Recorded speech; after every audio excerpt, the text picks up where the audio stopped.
우리 계시록 12장과 13장에서 바다에서 올라온 짐승, 땅에서 올라온 짐승으로 인하여 전 세계가, 특별히 교회가 큰 어려움을 당하고 믿음의 많은 혼란들을 겪게 될 것을 이야기했습니다.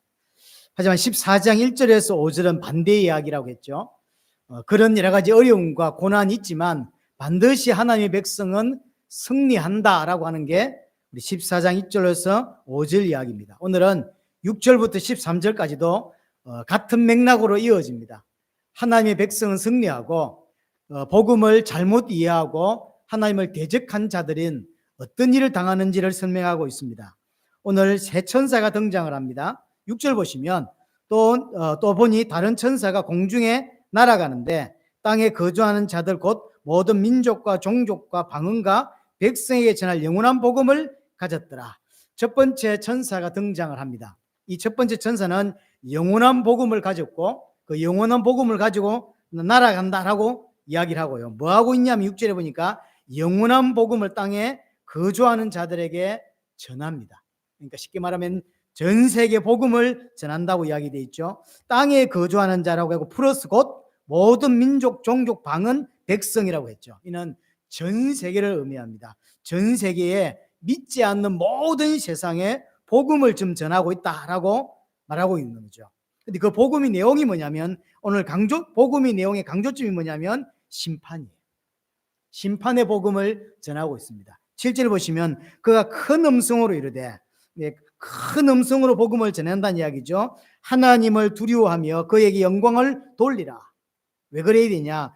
그의 심판의 시간이 이르렀습니다. 하늘과 땅과 바다와 물들의 근원을 만드신 이에게 경배하라. 하나님께 경배하라라고 하는 이야기를 합니다. 복음은 반드시 양면성이 있습니다. 복음은 복음을 받는 자는 구원을 받습니다. 하지만 복음을 받지 않는 자는 하나님의 진노를 받죠. 복음을 받으면 생명을 얻지만 복음을 받지 않으면 심판을 받는 거죠. 오늘 6절부터 우리 13절까지 전체 이야기에서 복음의 양면 중에서 어느 쪽을 더 강조하고 있냐면 심판을 더 강조하고 있어요. 분명히 복음을 받으면 구원을 받아요. 하지만 복음을 받지 않으면 심판이 있다는 거죠. 예수님도 요한복음 3장에 했습니까? 믿지 않는 자는 이미 심판을 받았다고 이야기하죠. 그래서 심판은 마지막에 있는 거지만 벌써 받은 거라 이렇게 설명을 하는 거죠. 복음에는 분명히 양면성이 있습니다. 그중에 오늘은 심판에 대한 이야기를 강하게 하고 있습니다. 복음도 영원하지만 복음에 대한 결과도 영원합니다. 그렇죠? 영원해요. 그래서 11절에 보시면 그 고난의 연기가 세세토로 올라간다 그러죠. 세세토로. 그래서 심판이 영원합니다.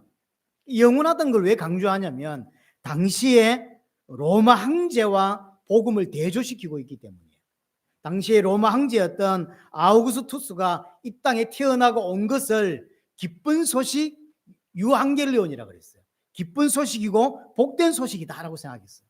왜냐? 전 세계를 통치하고 전 세계를 로마가 사로잡으니까 그 아우구스투스가 이 땅에 태어나고 이 땅에 온 것이 기쁜 소식이고 복된 소식인 거죠. 로마 사람한테는.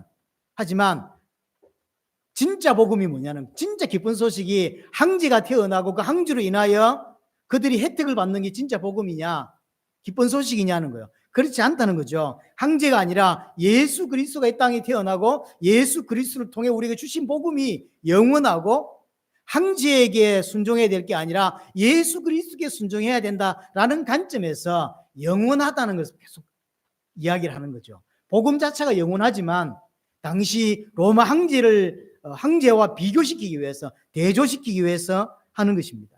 그래서 정말로 충성해야 되는 건 로마가 아니라는 거죠. 거짓 복음이 아니라는 거예요. 영원한 복음, 영원한 참된 복음에 정말로 충성해야 된다라고 이야기를 하는 것이거든요. 6절에 다시 돌아가서 복음이 선포되는 대상자들을 땅에 거주하는 자라고 표현을 했습니다. 이 표현에서 이 표현은 계시록 8장 13절에도 한번 나왔던 표현입니다. 계시록 8장 13절에 땅에 사는 자라고 되어 있는데 같은 표현이에요. 땅에 사는 자. 쉽게 말하면 조금 더 원어적으로 설명하면 땅에 앉은 자야.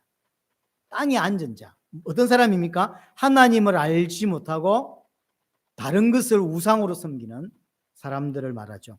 하나님을 주인으로 섬기지 못하는 사람들. 그 사람들을 보고 땅에 사는 자, 땅에 거주하는 자, 세상을 따라가는 자, 세상의 가치를 추구하며 살아가는 자. 그 사람이 땅에 거주하는 자죠. 그에게 복음을 전하고 있는 거죠.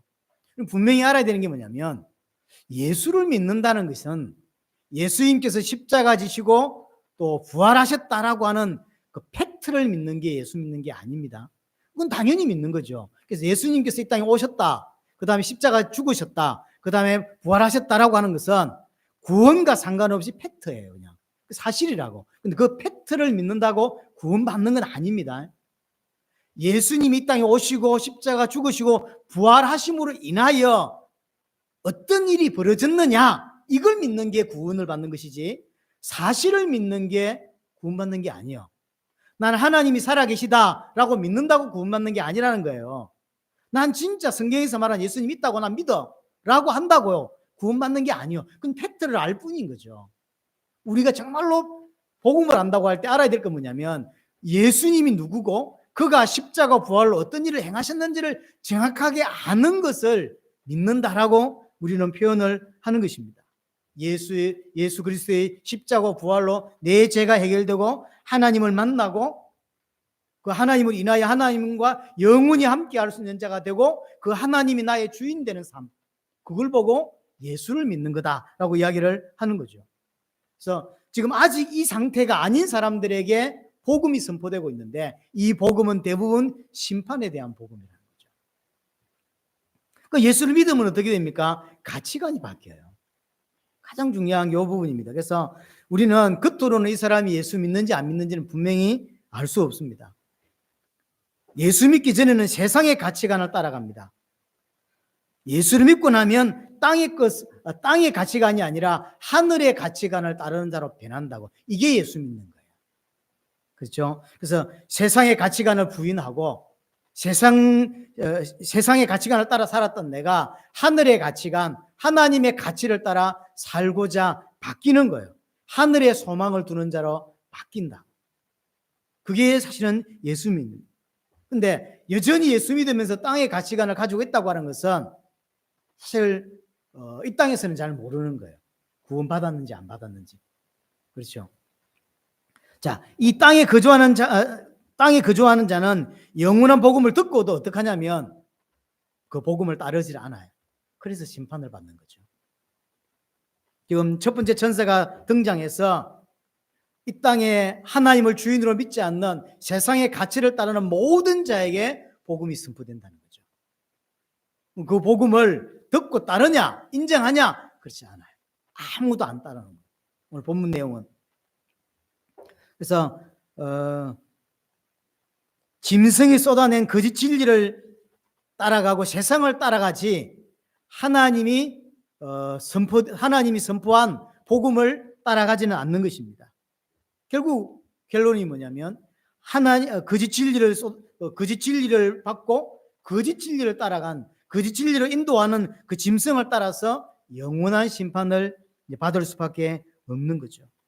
자, 6절 다시 땅에 거주하는 자들은 곧 모든 민족과 종족과 방언과 백성에게 전한다고 했죠. 그것도 7절에는 큰 음성으로 전합니다. 쉽게 말하면 이 땅에 믿지 않는 모든 자에게 복음이 증언돼요. 반드시 이 날이 올 것입니다. 그래서 우리는 마태복음 24장 14절을 언약으로 붙잡고 있는데 분명히 모든 민족에게 복음은 증언된 것입니다. 그렇게 오늘 된다고 이야기를 하고 있어요. 증언한 내용이 뭐냐면 하나님을 경배하라는 거죠. 하나님을 경배해라. 근데 따른다 안 따른다? 안 따른다. 그래서 심판인 거예요. 대다수는 영원한 복음을 받지 않습니다. 영원한 복음 받지 않습니다. 마태복음 24장 14절 이야기했지만 모든 민족의 복음이 분명히 증거되겠지만 그 앞에 보면 24장 9절에 보면 대다수는 복음을 거부한다고 되어 있어요. 실제로 복음을 받아들이고 주인으로 믿는 사람은 소수입니다. 소수예요. 계시록 우리가 12장과 13장에서 봤잖아요. 전 세계 교회 안에 거짓 복음이 막 어마어마하게 쏟아낸다고. 입에서 짐승에서 물이 막 엄청 쏟아나오죠. 이 교회거든요. 교회 계속 메시지를 쏟아낸다고. 이게 다 거짓 복음. 여기에 휩쓸려가는 사람들이 엄청나죠. 그거 다 가짜라는 거예요. 휩쓸려가는 자들이 가짜입니다. 진짜 교회는 그렇지 않는 거죠.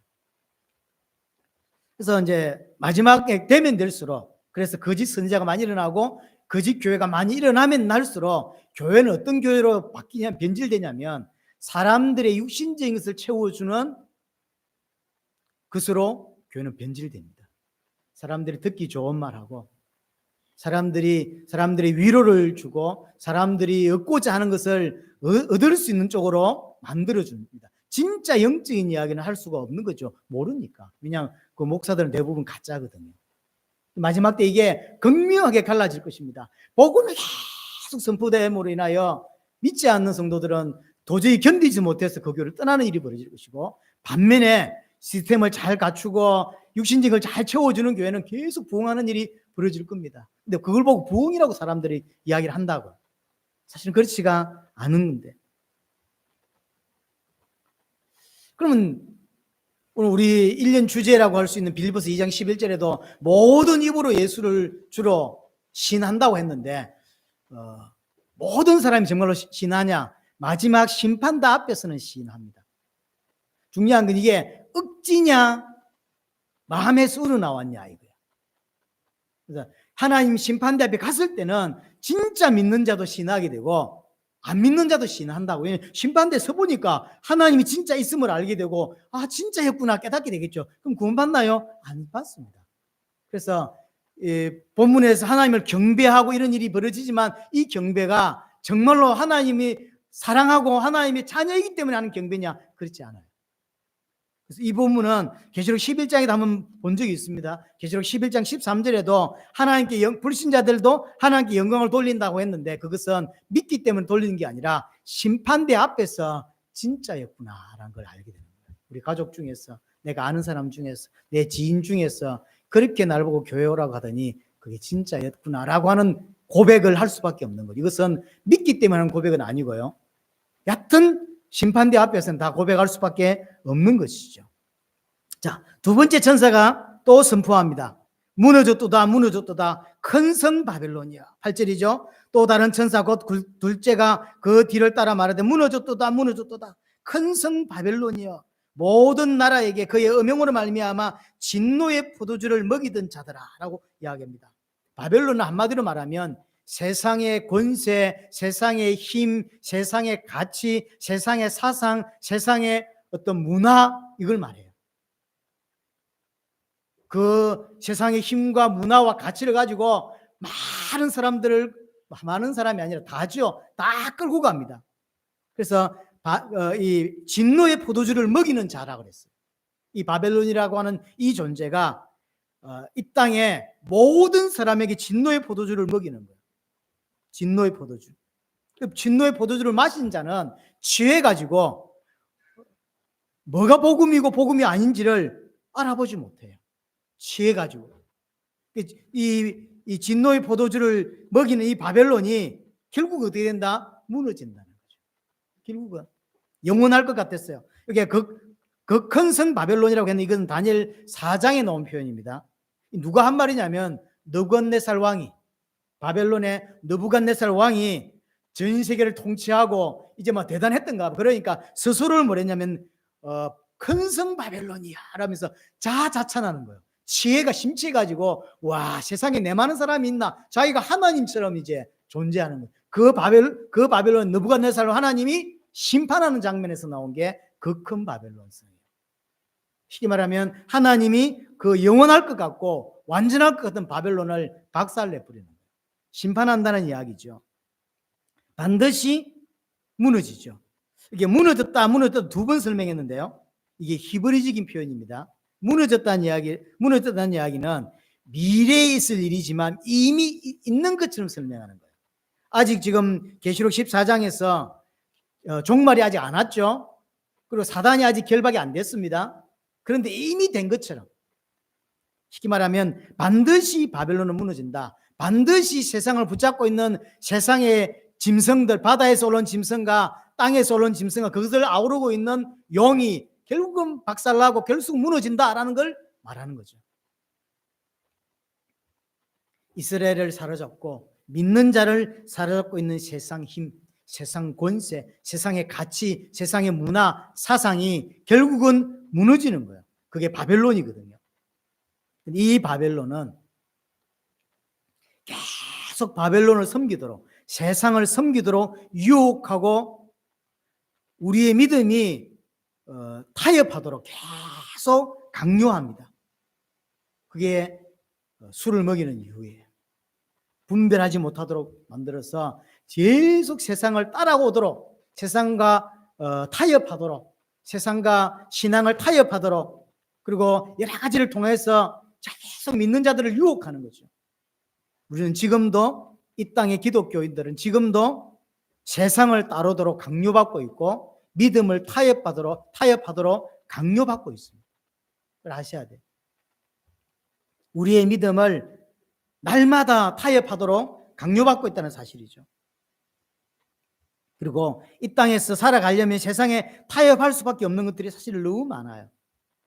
하나님만 섬기고 하나님만 사랑하고 살고 싶은데 사실은 세상을 따를 수밖에 없고 그게 무릎 꿇을 수밖에 없는 것들이 사실 너무 많거든요. 문화 자체가. 그러니까 여러분들이 성경대로 인생을 살면 살 수가 없을 만큼 세상이 그래요.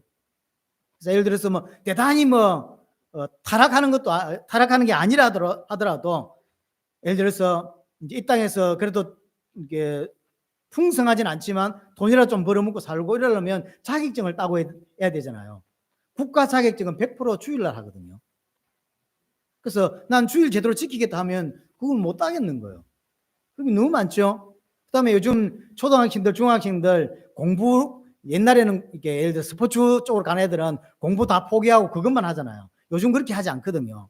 그걸 전부 다 주말에 클럽으로 활동하거든요. 모든 경기가 다 토요일하면 주일날 있어요. 무슨 단증 딴다 다 주일날 있다니까요. 중요한 게임 다 주일날 있어요. 제대로 하나님 섬기고 살라고 하면 살 수가 없게 만들어놨다니까요. 그래서 우리에게 믿는 신자인 우리에게 세상과 타협하고 세상을 따라가도록 매일매일 강요받습니다. 야, 니만 믿어? 이렇게. 그래서 진짜 성경대로 믿으면 진짜 또라이처럼 보일 만큼요. 그렇게 문화가 만들어져 있다고. 우리는 매일 바벨론에 의해서 이 세상의 문화에 의해서 세상의 여러 가지 생각에 의해서 계속 믿음을 타협해라. 그렇게 믿는 사람 많지 않다. 다니엘이나 그리 믿지 누가 그리 믿었냐? 네가 사도 바울이냐? 그렇게 왜 그렇게 믿어? 라고 계속 강요받아요. 우리 믿음을 포기하라고. 뭐 하나님이 구원 예정돼 있다며 네가 조금 주일날 교회 안 간다고 뭔 일이 벌어져? 라고 계속 믿음을 타협하도록 동화되도록 세상에 동화되도록 지금도 강요받고 있다고요. 그게 바벨론입니다. 우리는 하나님만 섬기겠다라고 하면요, 이 땅에서 어려움 당할 수밖에 없어요. 세상의 시스템이 그래요. 근데 그 가운데 본문에 오늘 나왔던 이 큰 성 바벨론이어 했던 이 배경이 다니엘 4장이라고 그랬잖아요. 그 다니엘은 그런 환경 속에서 하나님만 섬겼던 자거든요. 그러니 고통을 당하는 거예요. 사자굴에 던지지고. 여러분들도 지금도 마찬가지예요. 지금도 딱 복음대로만 살면 마치 다니엘이 사자굴에 던진 것 같은 인생을 살아요. 어쩔 수 없이. 초대교회 마찬가지예요. 초대교회도 정말로 예수 똑바로 믿고 살려고 하니까 돈 벌어먹을 데가 없어요. 너무 어려워. 지금도 마찬가지입니다. 지금도 마찬가지예요. 그래서 바벨론은 세상을 따르도록 계속 우상 숭배에 참여하도록 계속 강요합니다. 문화라는 이름으로. 그렇죠. 그 시대 정신이라는 이름으로 계속 우리를 끌고 가죠. 우리 자녀들을 끌고 가는 거예요. 이 바벨론이 진노의 포도주를 먹이죠. 왜 먹이냐면 음행하게 만들기 위해서. 이 음행이란 말은 바로 하나님을 주인으로 섬기지 못하고 하나님도 믿고 뭐도 믿고 이런 식이 만드는 거죠. 우상숭배에 빠지게 만들어요. 내가 주인된 인생을 살아가게 만들려고. 그래서 바벨론과 연합해서 살게 하기 위해서 포도주를 먹이는 거예요. 그래서 바벨론과 연합하면 세상을 따라가면 사실은 많은 안전이 보장되고 돈이 보장됩니다.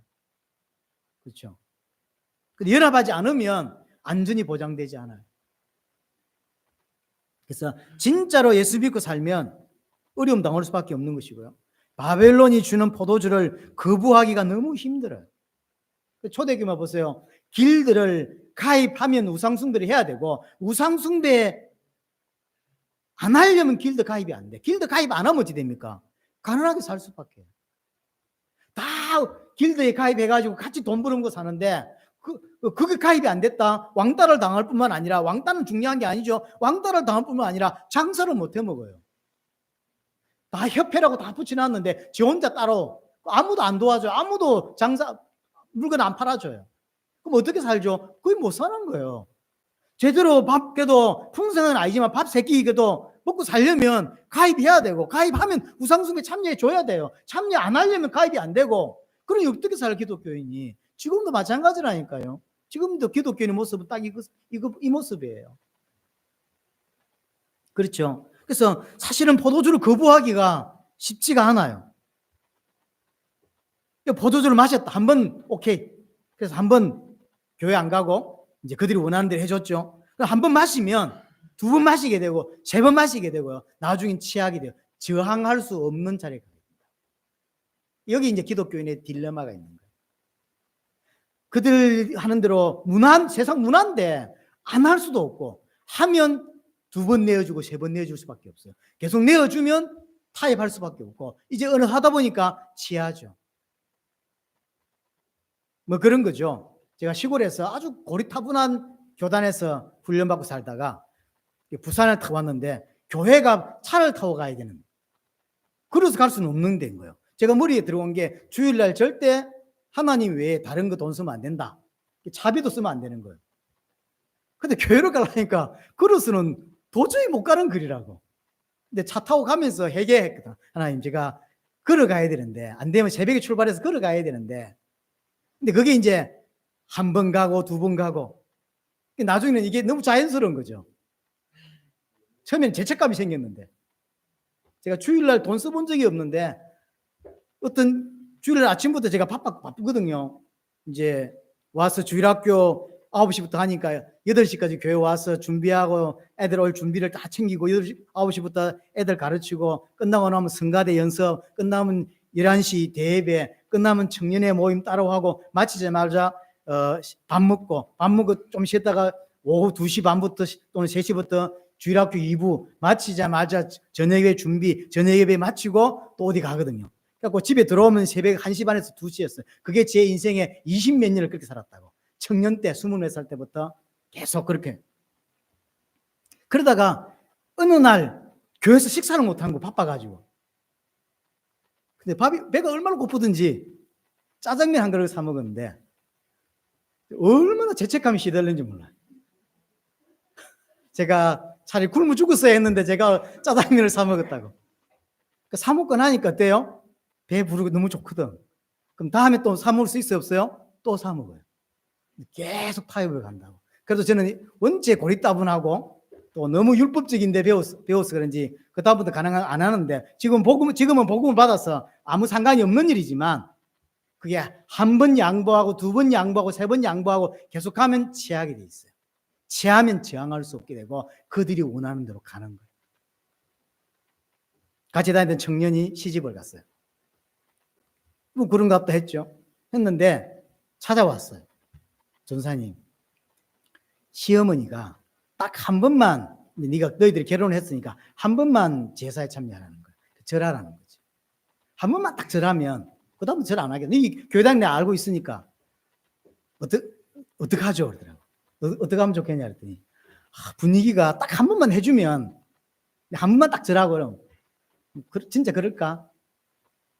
딱 한 번 우상 숭배하고 한 번 제사하고 끝일 같으면 내가 허락할 수는 없는 거지만 그럴 수 있다고 본다. 하지만 내가 지금까지 교회 다니면서 단 한 번도 그런 걸 본 적이 없다.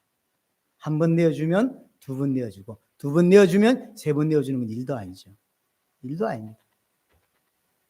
그렇죠. 이게 지금 세상이요, 바벨론이 주는 포도주를 마시는 걸 거부하기가 너무 힘들고, 마시면 취할 수밖에 없게 돼 있어요. 그래서 맛있다, 정학됐다는 이야기죠. 취했다는 이야기는. 그러니까 옳고 그름을 분별 못해요. 복음과 복음 아닌 걸 구별하기 힘들죠. 복음과 종교를 구별 못합니다. 취했기 때문에. 믿음과 믿음 아닌 걸 구별 못하고 진짜 교회와 가짜 교회를 구별 못합니다. 뭐가 신앙이고 뭐가 신앙 아닌지 구별을 할까요? 못합니다. 왜? 바벨론이 준 진노의 포도주를 내가 마셨거든요. 구별이 힘들어요. 그런 상태로 이 땅을 살아가는 거예요. 많은 기독교. 그러니까 포도주에 취했단 말은 무슨 말이죠? 무감각해진다는 거죠. 감각이 없어져요. 나중에 정신 차려서 뭔 짓을 했는지도 기억이 못 하잖아요. 그 똑같은 거예요. 심판이 두려운 줄 몰라요. 그렇죠? 많은 믿지 않는 사람들이 지금 포도주에 취해 있다고. 바벨론의 포도주에 취해 있다고.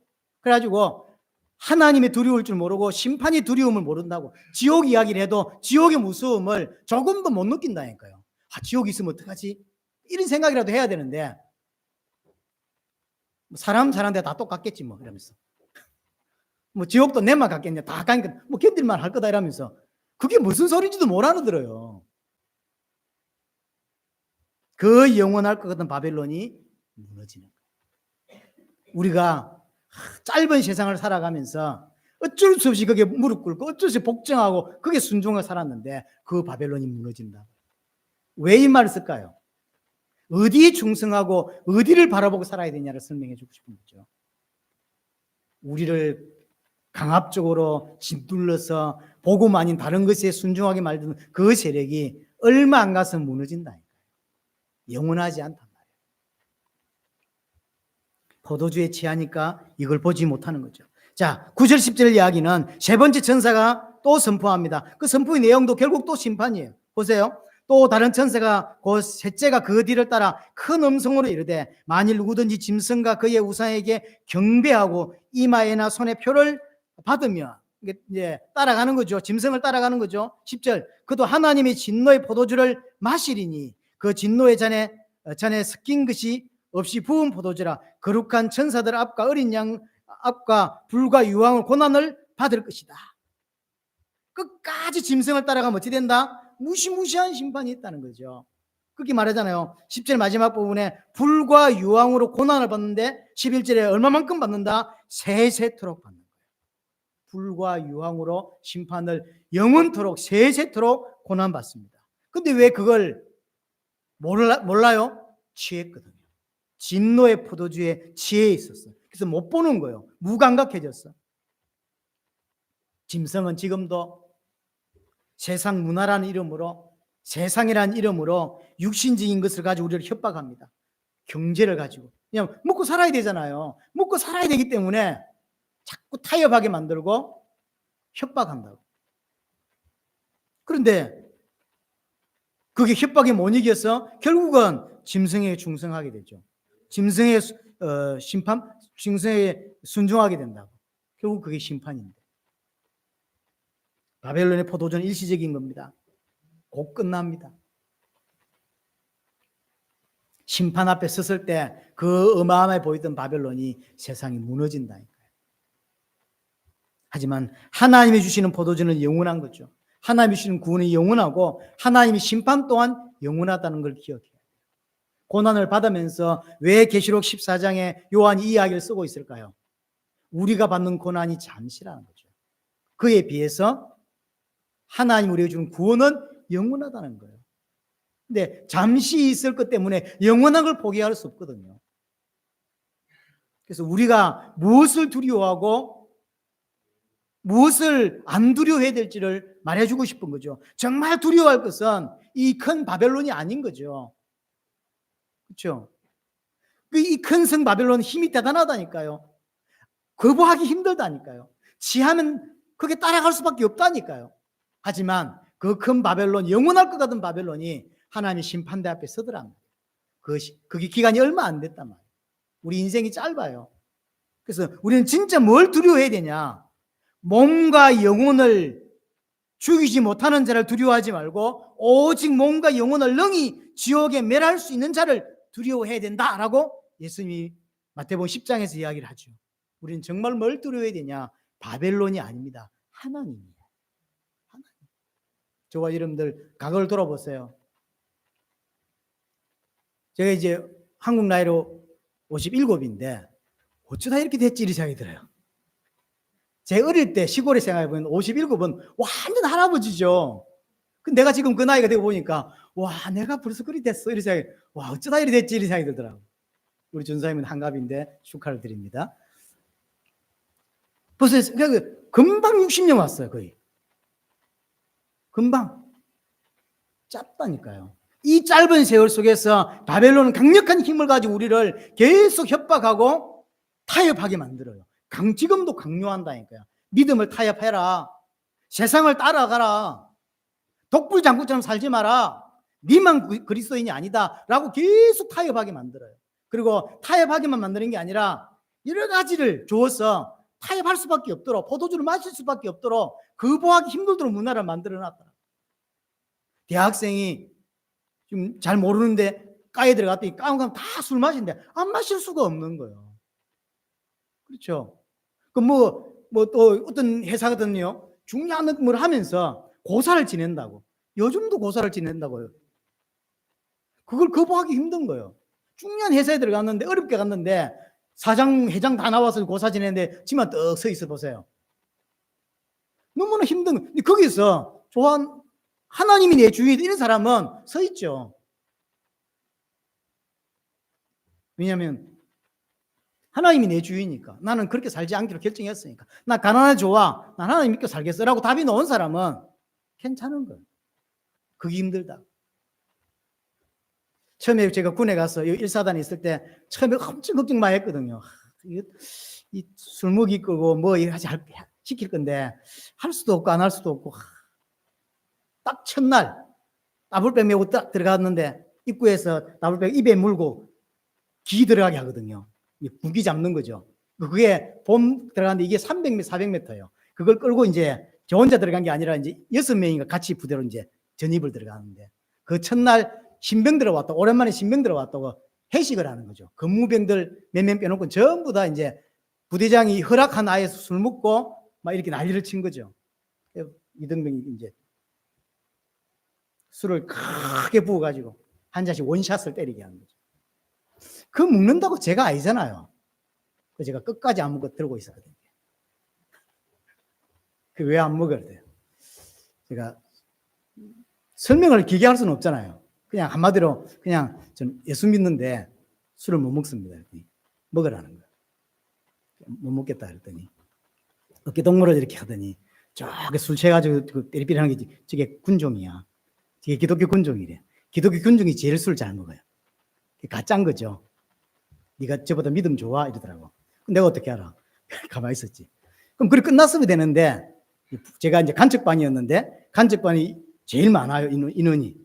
그게 이제 중간쯤 되는 애를 불러요. 상병을 불러요. 얘 교육 좀 시켜라. 그래 그날 내가 끌겨 나갔거든. 끌려서 야삽으로 맞았거든요. 제가 몇 대 맞았는지 모르겠는데 들어간 첫날 야삽으로 맞았다고. 고로 끝. 죽을 생각을 하고. 근데 그 한 번이면 돼요. 쟤는 때려댈 놈이 아니라는 걸 알고 다른 거는 다 시키면 내가 순종을 잘 하니까. 근데 딱 한 가지만 안 해요. 뭘 안 하냐면 교회에 대한 거 타치하면 제가 눈을 부르쓰고 끝까지 지키고 째려보면서 야사를 맞았거든요. 얼마나 아프겠어요. 야사로 맞았는데. 근데 그로 끝이에요. 그 다음에 이제 부대에 이렇게 이렇게 그 교회 행사가 있으면 반드시 내부터 챙겨서 데려가요. 한 번이 한 번. 그걸 못 합니다. 대부분 다 타협한다니까요. 근데 타협할 수밖에 없게 문화를 만들어 놨다고. 근데 정말로 뭘 두려워해야 된다? 우리의 몸은 죽일 수 있어도 영혼은 죽일 수 없는 하나님을 두려워해야지 바벨론을 두려워하지 말라는 거죠. 그래서 초대교회 성도들은 그걸 알았기 때문에 순교한 거예요. 12사도 요한 빼놓고 다 순교했거든요. 다 가죽 벗기기 죽기도 하고 거꾸로 매달려 죽기도 하고. 왜 그들은 죽었을까? 목숨이 가치가 없었을까요? 아닙니다. 뭐가 더 중요하고 뭘 더 무서워해야 되는지를 알았기 때문인 거죠. 10절에 보면 하나님의 포도주는 이렇게 설명했습니다. 섞인 것이 없는 부은 포도주다. 섞인 것이 없는 하지만 바벨론의 포도주는 이사야 1장에 보면 물이 섞인 포도주라고 그랬죠. 물이 섞였어요. 가짜라는 거예요. 가짜 복음. 하지만 하나님의 포도주, 하나님의 복음은 섞인 것이 없는 순수한 그대로의 복음이에요. 그렇죠. 그래서 완벽한 구원에 이르게 하는 포도주입니다. 성경 그대로의 복음이고 성경 그대로의 말씀입니다. 그런데 바벨론의 포도주에 취한 자들은 성경 그대로의 복음, 성경의 복음과 반성경적인 복음과 구별을 못한다니까요. 예수면 복음이라고 생각하고 하나님이면 그냥 복음이라고 생각한다니까. 아니라니까요. 섞이지 않은 순수한 그대로의 복음, 하나님의 사랑과 공의와 하나님의 뜻이 100% 담겨있는 그대로의 복음, 우리는 그 포도주에 취해야 돼요.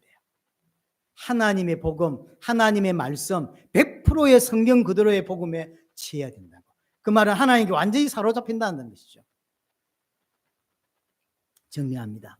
마지막 때 참 성도들에게 요구되는 게 있습니다. 그래서 결론적으로 12절, 13절이 우리의 결론이에요. 그렇게 마지막 때 어려움들이 있다고. 그래서 뭐가 필요하다? 12절, 성도들의 인내가 여기 있나니. 그래서 성도들은 그 가운데 믿음을 타협하라고 그러고 세상을 따라오라고 말하는 그 가운데 살고 있기 때문에 뭐가 필요하다? 인내가 필요하다. 타협이 필요한 게 아니라 인내가 필요하고, 오늘 본문을 기록한 이유도 그것 때문이죠. 어려움이 있겠지만 인내하라는 거죠. 왜? 성도는 예수님을 주인으로 섬기고 그분을 따르는 자이기 때문에, 성도는 세상과 다른 가치관을 살고 있기 때문에 고난을 당할 수 있는데 그 고난이 잠시라는 거죠. 바벨론이 잠시입니다. 그 큰 바벨론이 무너진다니까요. 하지만 우리에게는 뭐가 준비되어 있다? 안식이 준비되어 있다 그러죠. 안식. 그걸 알기 때문에 뭐 할 수 있다? 인내할 수 있는 거죠. 우리에게 새하늘과 새 땅이 완벽하게 준비되어 있습니다. 그걸 알기 때문에 이 땅에서 타협하지 않고 이 땅에서 이상한 소리 듣지만 믿음으로 이겨내고 믿음의 싸움을 할 수 있는 것입니다. 이 사람, 그렇게 믿음의 싸움을 하고 믿음을 살아가는 사람을 보고 주 안에서 죽은 자다라고 하는 거예요. 주 안에 죽었단 말은 순교했다는 뜻도 있지만 순교했다는 의미가 아니라, 주 안에 죽었단 말은 그리스도 안에서 나는 죽고 예수님이 주인 되셨다라고 하는 거예요. 성도를 뜻하는 것입니다. 그래서 이 땅에 타협하지 않고 믿음과 믿음의 싸움을 싸우면서 인내하는 이 사람을 주 안에서 죽은 자라고 말하고, 이 사람이 복이 있는 거예요. 주 안에서 죽은 자. 우상 숭배라는 압박 속에서도 믿음을 지킨 자들, 이 사람이 주 안에서 죽은 자들입니다. 이 사람은 세상과 싸웁니다. 믿음 아닌 것과 싸우고, 그래서 하나님의 포도주에 취하지 바벨론이 주는 포도주에 취하려고 하지 않는 거죠. 타협하지 않고 고난의 기림을 알매도 타협하지 않는 인생을 살아가게 됩니다. 그걸 보고 오늘 13절에 수고라고 표현했습니다. 믿음을 지키면 어려움이 와요. 하지만 그 어려움이 있지만 인내하면서 뭐하죠? 수고하는 겁니다. 하나님이 그걸 보고 수고했다고 표현해요. 계속 믿음의 타협을 강요받는 현실 속에서 인내하고 믿음을 지키는 수고를 참 기독교인들은 합니다. 할 수밖에 더 있겠습니까? 그래서 모든 게 헛되지만, 솔로몬이 말한 대로 모든 게 헛됩니다. 하지만 유일하게 헛되지 않는 것, 그게 뭡니까? 믿음을 지키고 하나님을 주인으로 삼고 살아가는 그 삶, 그것을 힘쓴 것, 주의 일에 힘쓴 그 수고가 헛되지 않는 거죠. 일평생 계속 하나님을 더 알아가고 하나님이 주신 은혜로 말미암아 능히 믿음을 지켜내고 또 그 가운데 하나님 백성들에게 준비된 은혜가 우리에게 있기를 원합니다.